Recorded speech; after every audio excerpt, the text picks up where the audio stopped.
Assalamualaikum warahmatullahi wabarakatuh. Halo, apa kabar anak-anak? Semoga kalian semua selalu dalam keadaan sehat, bahagia, tetap semangat melaksanakan pembelajaran dari rumah. Bertemu kembali dengan saya tentunya Pak Beni Firmanto di channel pendidikan dan tutorial Beni Firmanto. Jangan lupa di subscribe ya. Sebelum memulai pembelajaran hari ini, marilah kita berdoa menurut agama dan kepercayaan masing-masing. Berdoa dipersilakan. Berdoa selesai. Hari ini kita masuk ke tema 2, subtema 2, pembelajaran yang kedua. Sebelumnya, Pak Beni akan sampaikan dulu tujuan pembelajaran pada pertemuan kali ini. Tujuan pembelajaran pada hari ini adalah setelah mendengarkan teks dongeng yang berjudul Kisah Semut dan Merpati, siswa dapat menemukan pesan yang terdapat dalam dongeng yang didengar dengan tepat. Setelah mendengarkan teks dongeng, siswa dapat menceritakan kembali isi dongeng dengan bahasa sendiri secara lisan. Dengan kegiatan diskusi, siswa dapat menyebutkan keberagaman sifat individu dalam kehidupan sehari-hari di rumah sebagai wujud pengamalan sila Pancasila yang dilambangkan dalam Garuda Pancasila. Setelah menyimak penjelasan guru, siswa dapat memeragakan beberapa sifat individu dalam kehidupan sehari-hari di rumah sebagai wujud pengamalan sila Pancasila yang dilambangkan dalam Garuda Pancasila. Setelah mengamati penjelasan guru, siswa dapat menjelaskan prosedur kombinasi gerakan memutar dan meliuk dalam permainan lompat tali. Setelah mengamati guru, siswa dapat mempraktikkan prosedur kombinasi gerakan memutar dan meliuk dengan tepat dalam permainan lompat tali. Nah, ini adalah tujuan pembelajaran kita pada kali ini. Yuk sekarang silakan dibuka buku temanya pada pembelajaran 2 halaman 65. Kita baca bersama-sama ya. Beni dan teman-temannya belajar di dalam kelas. Seisi kelas sedang mendengarkan dongeng. Edo sedang membacakan dongeng di depan kelas. Dongeng itu berjudul Kisah Semut dan Merpati. Teman lainnya menyimak dongeng yang dibacakan. Tahukah kamu, pada zaman dahulu burung merpati bertugas sebagai pengantar pesan? Simaklah dongeng yang dibacakan temanmu. Ya, ini nanti dibaca dulu nggih sebelum mengerjakan pertanyaan di bawah. Ini akan membacakannya. Kisah Semut dan Merpati, pengarang anonim. Paragraf yang pertama. Pada suatu hari ada seekor semut yang sedang berjalan-jalan mencari makan di pinggir sungai.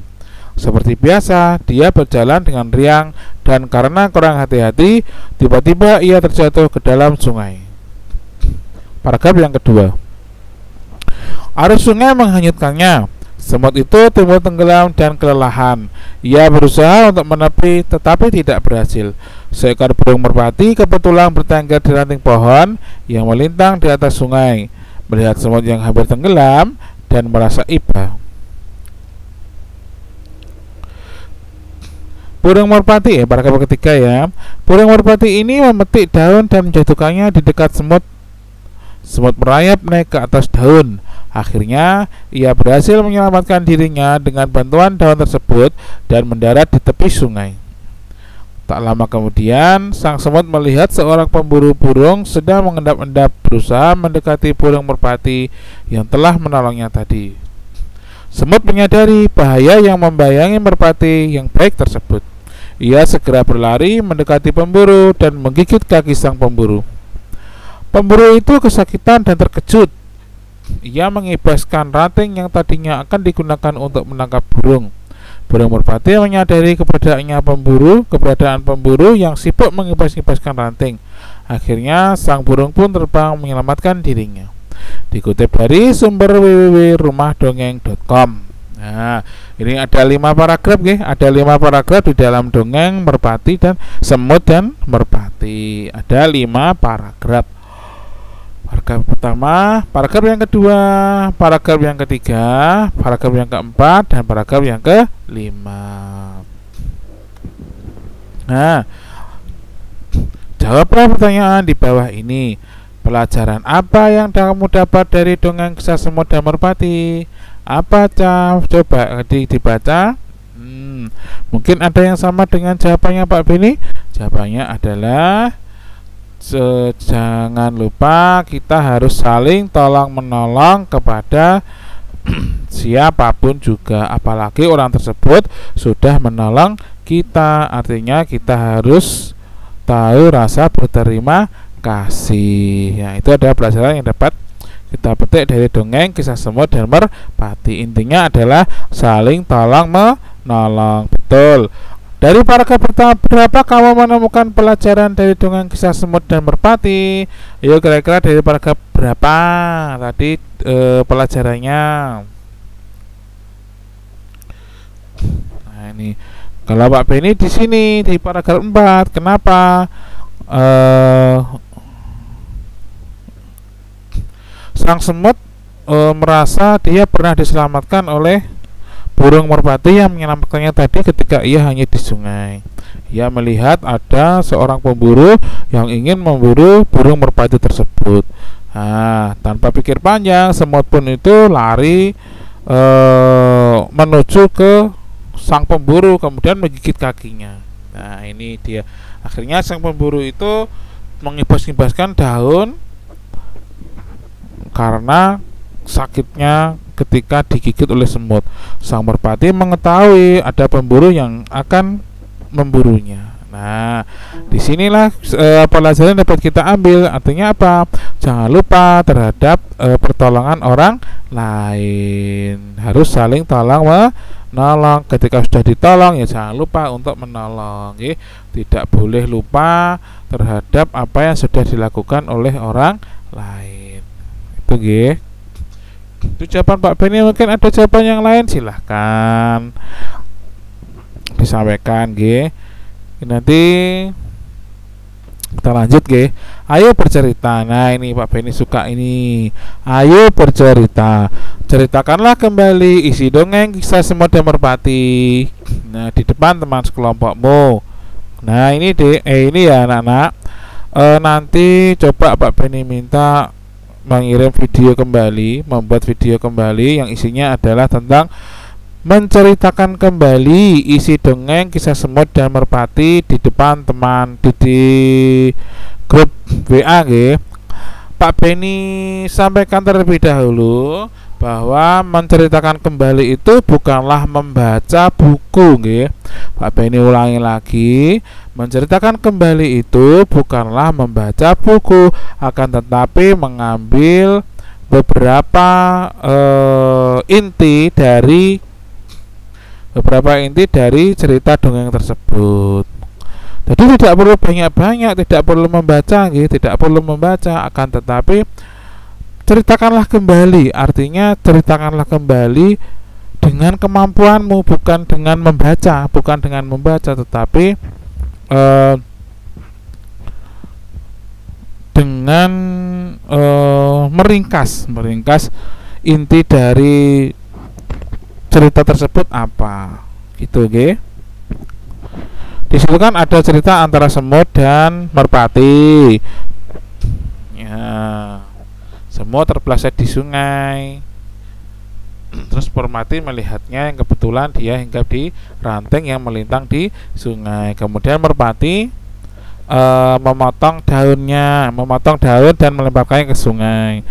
Kemudian si semut naik ke daun dan si merpati menyelamatkan semut tersebut.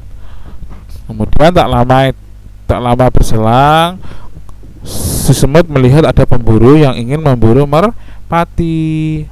Kemudian si semut menggigit pemburu tersebut dan akhirnya merpati mengetahuinya dan ia segera pergi menjauh. Nah, jadi sama-sama tolong menolong. Seperti itulah menceritakan kembali. Jadi tidak perlu kalian membaca dari awal sampai akhir, nggih. Ayo belajar.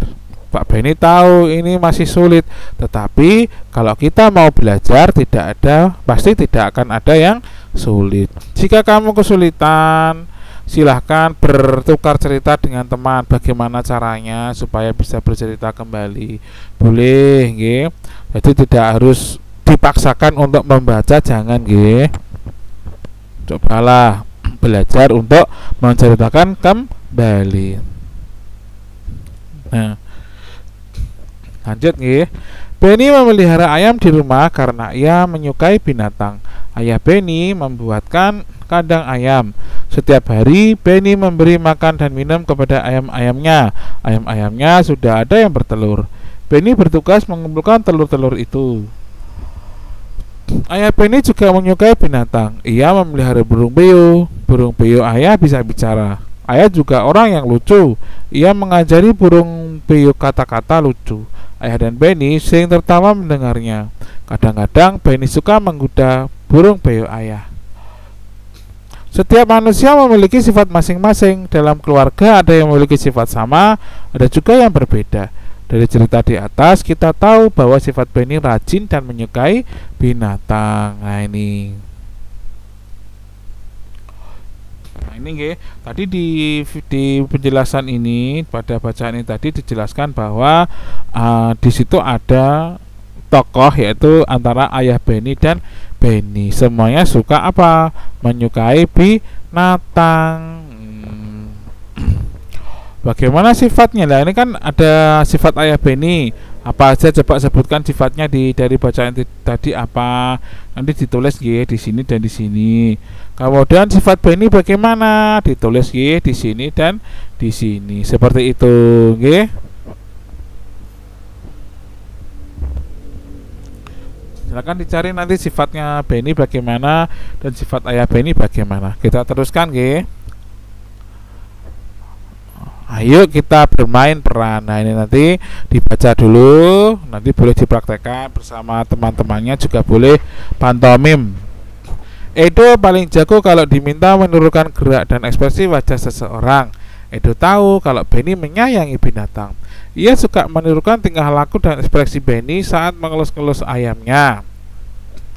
Kegiatan menirukan gerak dan ekspresi wajah seseorang disebut pantomim. Kita bermain pantomim yuk. Nah ini pantomim, nggih. Pantomim itu adalah mengekspresikan wajah dan gerak tanpa bersuara sedikit pun. Tirukanlah gerak dan ekspresi wajah yang menggambarkan sifat salah satu keluargamu. Contohnya apa? Contohnya misalkan, nggih, ayahmu suka memelihara kambing. Kemudian ayahmu pada suatu sore mencari rumput atau ngarit, nggih. Lah itu coba tirukan ekspresi wajah atau gerakannya mengarit, gerak tanpa membawa alat-alatnya. Jadi hanya tanganmu yang bergerak seolah-olah kamu memegang rumput, kemudian memotongnya menggunakan arit atau sabit. Nah itu namanya pantomim. Dicoba ya, nggak apa-apa dicoba. Nah ketika kamu sudah melakukan gerakan itu, kemudian coba minta temanmu salah satu untuk menebaknya. Kira-kira saya sedang apa? Nah, seperti itu. Jadi belajar pantomim itu seperti itu. Misalkan kamu menirukan gerakan ayam tanpa bersuara, kamu hanya bergerak saja. Nah, kemudian minta temanmu untuk menebaknya. Ayo coba tebak, aku sedang menirukan hewan apa? Nah, seperti itu, nggih. Atau mungkin kamu melihat ibumu sedang memasak atau nenekmu sedang memasak, kamu tirukan tapi tanpa memakai alatnya, hanya tanganmu yang bergerak dan ekspresi wajahmu juga. Nah, kamu mengambil piring, mengambil gelas, itu lakukan tanpa membawa barangnya, jadi hanya tanganmu yang bergerak saja. Lah itu namanya pantomim. Bermain bersama teman-teman, nggih, kalau kalian memang sedang belajar kelompok. Kalau sendiri silahkan belajar bersama orang tua, nggih. Nah, inilah selanjutnya adalah ayo mencoba. Ini masuk ke PJOK, nggih. Nanti silakan dibaca saja. Pak Beni tidak perlu menjelaskan karena ini hanya gerak menirukan apa ini namanya, kelinci dan katak. Nah, kelinci dan katak. Oke, dari Pak Beni cukup sekian untuk penjelasannya pada pembelajaran yang kedua ini. Silakan dicoba, silakan belajar, dan jangan lupa berdoa sebelum belajar. Kalau memang kesulitan, silakan minta ditemani kepada orang tuamu. Atau jika kamu memungkinkan, silakan belajar kelompok. Tapi ingat, tetap harus mematuhi protokol kesehatan. Dari Pak Beni cukup sekian. Terima kasih sudah menonton video ini. Dan Pak Beni selalu ingatkan, jangan lupa untuk mematuhi protokol kesehatan, memakai masker, cuci tangan pakai sabun dan air mengalir, jaga jarak, dan jauhi kerumunan apabila tidak terlalu penting. Dan terima kasih. Wassalamualaikum warahmatullahi wabarakatuh. Kelas 3, hebat, prestasi, dan mantap.